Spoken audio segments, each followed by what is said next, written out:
Hello everyone.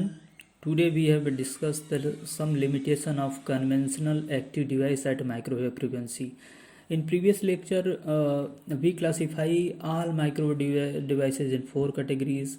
First, that is a conventional tube which does not operate at a higher frequency. Second, that is a solid state devices like MOSFET, JFET, BJT, transfer electronic device, and avalanche diode.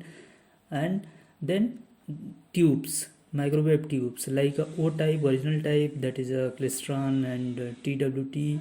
Second, that is M type, that is a magnetron, basically that is a magnetron.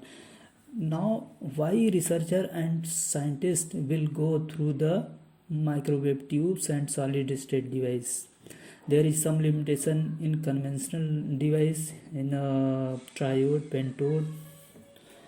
At microwave frequency, the size of electronic device required for generation of microwave energy become smaller and smaller. Electronic devices such as tubes and transistor will require even at microwave frequency. The tube can provide higher power while transistor are smaller, have lesser noise, better reliability with reduced output power level. Generally tubes क्या होता है बेटा, ये microwave tubes O type and M type.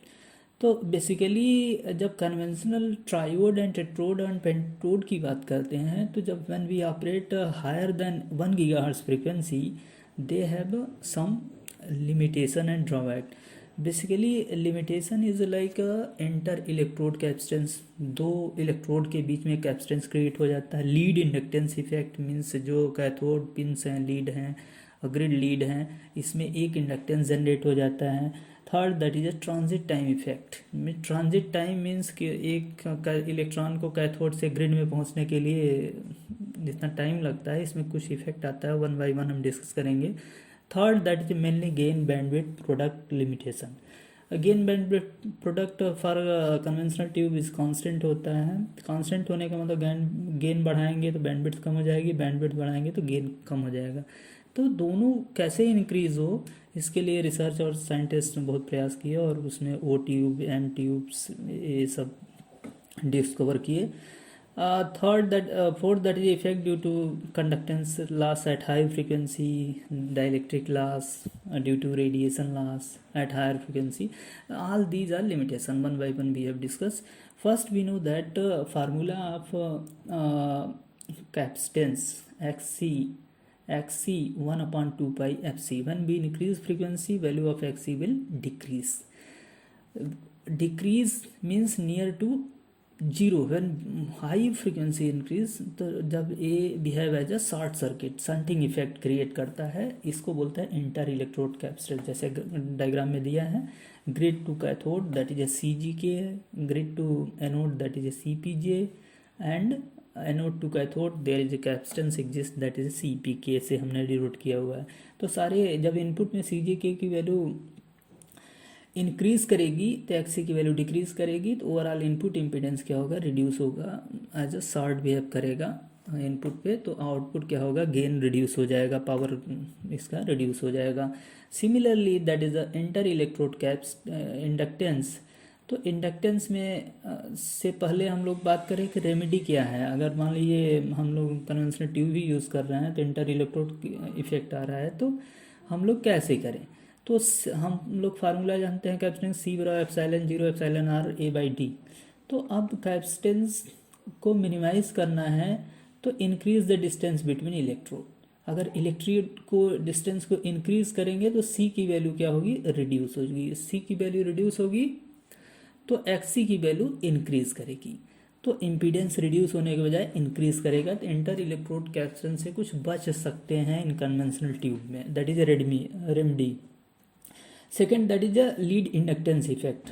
Formula in inductor XL is equal to 2 pi FL. When we increase frequency, value of XL is also increases.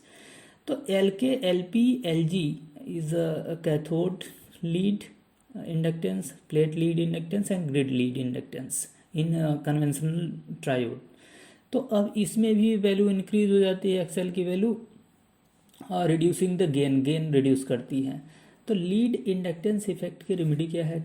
Inductance का formula हम लोग जानते हैं L upon mu naught mu R A.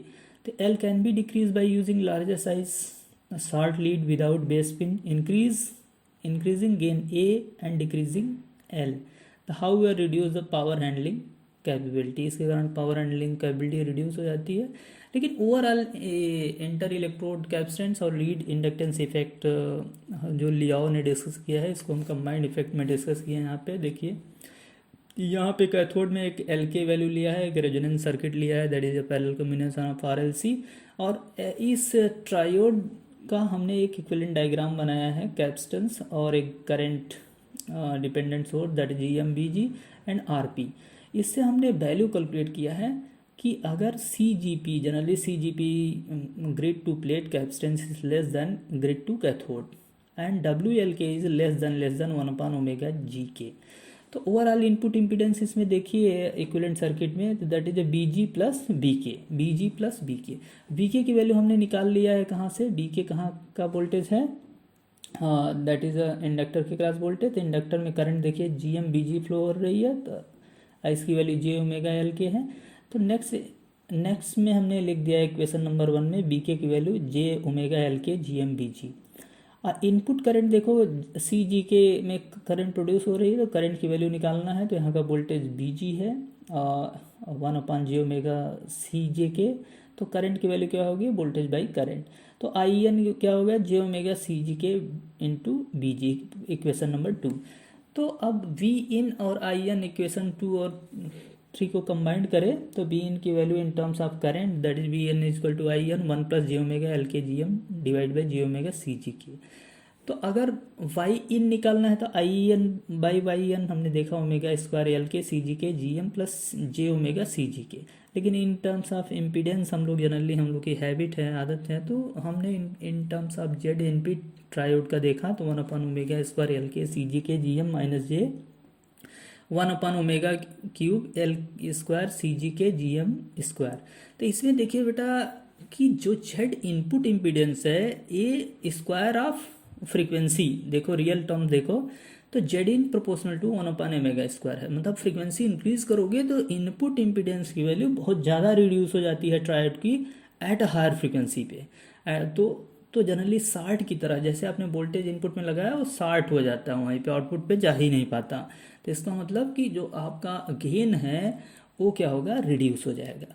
तो ये हमने overall effect बताया इस पीपीटी में।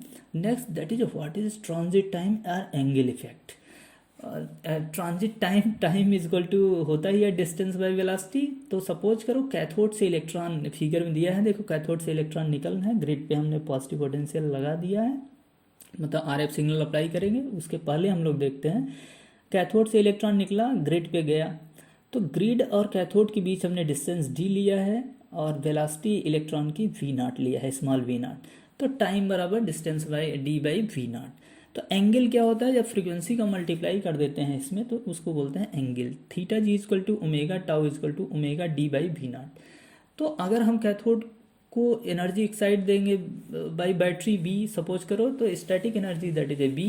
तो अब यही एनर्जी काइनेटिक एनर्जी में इलेक्ट्रॉन लेता है, that is half M B square. तो under equilibrium static energy equal to kinetic energy, तो E B equal to half M B square. तो that is a velocity of electron आ गया under root 2 E V by M B is D C voltage. तो अब tau के term में यही formula हमने लिख दिया है, tau is equal to D upon under root 2 E B upon M. और ट्रांस कंडक्टेंस निकालना हो तो delta I P upon delta B G. अब देखो कैथोड से इलेक्ट्रॉन निकल रहा है और ग्रिड पे जा रहा है। तो जब एट लोअर फ्रीक्वेंसी की बात होती है बेटा, लोअर फ्रीक्वेंसी पे जब बीजी में जो साइनोसाइडल सिग्नल अप्लाई हो रहा है, देखो टाइम पीरियड ज़्यादा है, तो यहाँ पे वीजी जो प्लेट वोल्टेज आपने अप्लाई किया है, वीजी की वैल्यू और जो आउटपुट में करंट आप मिल रही है सेम फेस में मिल रही है। मतलब आपने वोल्टेज लगाया, आपको आउटपुट करंट मिलना शुरू हो गई। लेकिन सपोज करो एट हाई फ्रीक्वेंसी पे, मतलब बीजी की value high frequency RF signal हमने लगाया, तो इसका टाइम पीरियड क्या हो जाता है, nano second in a grid. तो इसमें क्या होता है, आउटपुट में डिले आने लगता है। तो इस डिले का नाम बोलते हैं हम ट्रांजिट टाइम या ट्रांजिट एंगल इफेक्ट। तो इस डिले को ट्रांजिट डिले भी कहते हैं कि आउट इनपुट में जो आरएफ सिग्नल अप्लाई किया, आउटपुट में बाद में करंट मिलना शुरू हुई, that is IP, that is transit time angle effect. ये कन्वेंशनल ट्यूब में आता है। तो इसकी हम इस पीपीटी में कुछ वही चीज़ लिख दिए हैं। At the frequency of transit time is comparable with period of the signal which is very small, that is a nanosecond. I P lags B G, ये सब देख लिया। The gain can be become complex even the resistive load, GM की value complex हो जाती है तो इससे गेन फॉल हो जाता है। तो रेमेडी क्या हो सकती है, तो हम फार्मूला जानते हैं कि मतलब उसी में अगर इम्प्रूव करना हो ट्रायोड में तो क्या कर सकते हैं। तो टाउ बराबर D power under root 2 V by M है। तो किसी भी तरीके से अगर हम डी की वैल्यू इंक्रीज करेंगे तो डी सेपरेशन अगर इंक्रीज होगा तो इंटर इलेक्ट्रोड कैपेसिटेंस डिक्रीज हो जाएगा कि इंक्रीज होगा, इंक्रीज हो जाएगा। फार्मूला दिख रहा है ना, डी बढ़ा तो टाउ बढ़ा, टाउ बढ़ा तो transit time angle effect increase होगा। तो अब and the plate cathode potential be can be increase. तो इसमें क्या हुआ, अगर आपने देखा होगा इंटर इलेक्ट्रोड कैपेसिटेंस में, तो अगर डी की वैल्यू कम रखोगे तो इंटर इलेक्ट्रोड कैपेसिटेंस बढ़ जाएगा। तो इसी में कंप्रोमाइज़ हम लोग करते हैं, inter electrode capacitance transit time में मिनिमाइज करते हैं। लेकिन अब इसका ट्रायोड का यूज़ नहीं कर रहे हैं, लेकिन पढ़ इसलिए रहे हैं कि देयर इज सम लिमिटेशन। क्या क्या लिमिटेशन थी? Similarly that is very important, that is gain bandwidth product limitation. अब कन्वेंशनल ट्रायोड में गेन और बैंडविड्थ प्रोडक्ट कांस्टेंट होता है। कैसे होता है हमने बाई मैथमेटिकल दिखाया है। तो एक उसी का इक्विवेलेंट सर्किट हमने लिया है, GM BG R P R L R C L B output. तो यहाँ से हमने दिखाया है बेटा कि बैंडविड्थ कैसे कैलकुलेट किया था। गेन क्या होता है, B output upon B input. तो इस सर्किट का हमने देखा R P R L parallel है तो इसको आर से हमने रिप्लेस कर दिया है। तो 1/ZS बाई, तीनों पैरेलल है इसलिए Y naught S equal to C S 1/LS plus 1/R। तो इसको मैथमेटिकली हमने सॉल्व कर दिया। तो S by C upon S square plus S upon C R plus 1/LS है। तो एट 3 dB बैंडविड्थ जब रेजोनेंस एट फ्रिक्वेंसी पे कैलकुलेट करते हैं, lower frequency omega N minus equal to minus G upon 2c minus under root G upon 2c के square minus 1/LC। Similarly हमने omega 2 लिख दिया। तो बैंडविड्थ क्या होती है, डिफरेंस बिटवीन दिम। तो omega 2 minus omega G by C, G क्या है, गेन है, सी वेलोसिटी ऑफ लाइट है, तो जी बाई सी आ गया। और मैक्सिमम रेजोनेंस जिस पे आता है उसकी वैल्यू होती है GM transconductance by gain. तो दोनों के बैंडविड्थ और गेन का प्रोडक्ट करोगे तो ए मैक्स इंटू बैंडविड्थ। तो दोनों देखो जी जी कट गया है तो आया क्या, GM by C. GM is a constant, C is a constant, means gain bandwidth product is independent of frequency. अब फ्रीक्वेंसी बढ़ा रहे हैं घटा रहे हैं, इससे कोई इफेक्ट नहीं पड़ रहा है। इसका कहने का मतलब गेन बढ़ाओगे तो बैंडविड्थ कम हो जाएगी, बैंडविड्थ बढ़ाओगे तो गेन कम हो जाएगी। तो ये कन्वेंशनल डिवाइसेस की मेन लिमिटेशन थी, that is a transit time effect, gain bandwidth product limitation, inter electrode capacitance and lead inductance. और हमने कुछ एक्स्ट्रा बता दिया है, that is a gain bandwidth product limitation के कारण क्या होता है, हम लोग री इंट्रेंट कैविटी जो हमने बताया था प्रीवियस क्लास में कि कंडक्टर को इनसाइड कैविटी भी यूज़ करते हैं, स्लो वेव स्ट्रक्चर भी यूज़ कर लेते हैं। इसी में हमने ओ ट्यूब डिज़ाइन किया है एट हाई फ्रिक्वेंसी पे। और अब हम लोग कुछ लॉसेस देख लेते हैं। यूएफटी में हम लोगों ने पढ़ा हुआ है सेकेंड ईयर में, there is conductor loss, skin depth is equal to delta is equal to under root 2 omega mu sigma. Means frequency increase करेगी तो स्किन डेप्थ रिड्यूस होगी। और इफेक्टिव पर्चर स्किन डेप्थ प्रोपोर्शनल होता है। तो इसमें हमने बताया है कि एफ इंक्रीज कर रहा है तो आर डिक्रीज करेगी, सॉरी एफ इंक्रीज कर रहे हैं तो आर इंक्रीज करेगी, hence losses will increase at higher frequency, this losses can be reduce by increasing size of conductor. मतलब हाई फ्रीक्वेंसी पे लॉसेज इंक्रीज करते हैं, तो इसको हम लोग अगर मिनिमाइज करना हो इन कन्वेंशनल ट्यूब में तो हम लोग क्या करेंगे, कंडक्टर की साइज इंक्रीज करेंगे। इसमें ये सो डाइलेक्ट्रिक रेडिएशन लॉस आप जानते हो, लैम्डा और C by F will emit the radiation loss increase which increase frequency, frequency बढ़ाएंगे तो रेडिएशन लॉस इंक्रीज होगा। और अगर इसका रेमेडी क्या होगा कि रेडिएशन ना हो, उसके लिए हम लोग सील्डिंग अच्छे से करते हैं ट्यूब और सर्किट की, that is a radiation loss. Similarly dielectric loss का फॉर्मूला होता है pi F B zero square epsilon R tan delta.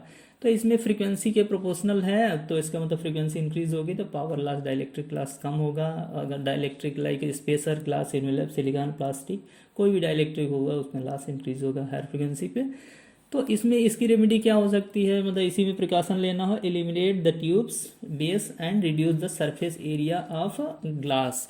अब देखो कन्वेंशनल ट्यूब की मेन लिमिटेशन थी डाइलेक्ट्रिक लॉस, कंडक्टर लॉस और transit time effect, gain bandwidth product constant, और आपका inter electrode capacitance and lead inductance.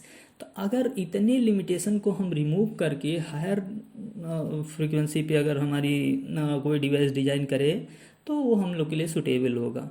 तो हम लोग जनरली फिर electronic solid state electronic devices and microwave tubes पे क्यों आए, क्योंकि गेन बैंडविड्थ प्रोडक्ट कांस्टेंट हो, मतलब गेन भी इंटायर बैंडविड्थ इंक्रीज रहे और आपकी बैंडविड्थ भी इंक्रीज रहे, मतलब ब्रॉडबैंड मिले। और इसके लिए हम लोग नेक्स्ट क्लास में बात करेंगे two cavity klystron, that is a microwave tubes. Thank you.